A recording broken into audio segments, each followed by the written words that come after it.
The museum I chose for my museum tour is called the Mutter Museum. The Mutter Museum has attracted people interested in pathology, morbid anatomy, and human development since its opening in 1859. However, even repeat visitors may be unaware that only a fraction of the museum's collection of 35,000 objects and specimens is on display at any given time.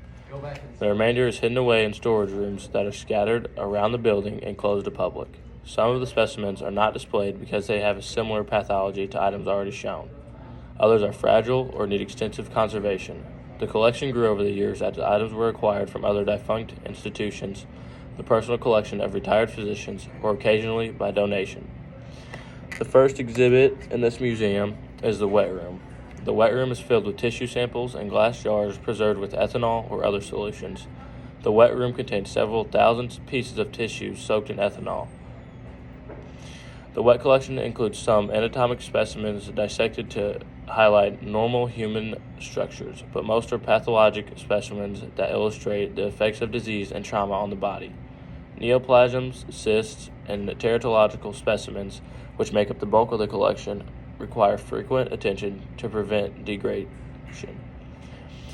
A few of the specimens in the wet room were part of the original donation of the College of Physicians of Philadelphia by Dr. Thomas Dent Mutter to create the museum in 1859.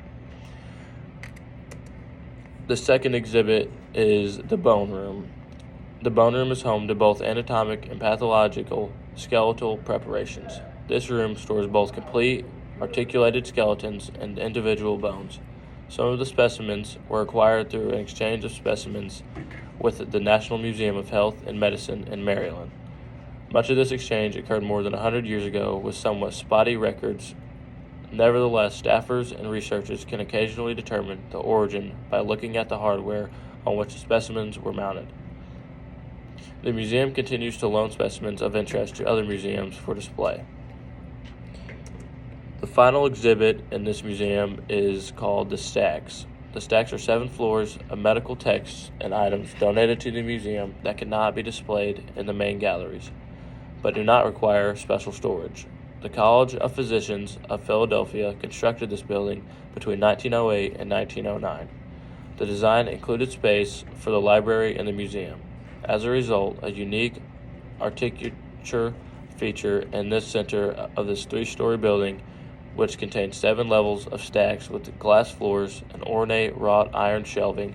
The stacks contain the bulk of the library's collection. As the museum's collection grew, the library offered part of the 6th floor to house miscellaneous objects such as plastinated anatomical specimens, small medical equipment, wax models, and assorted medical objects. In conclusion, the Mutter Museum has some very interesting and somewhat disturbing exhibits on display. However, despite the 35,000 objects and specimens that are displayed in the museum for people to see, there are even more interesting and even more disturbing exhibits that are hidden away from the public in storage rooms scattered throughout the building. Thank you.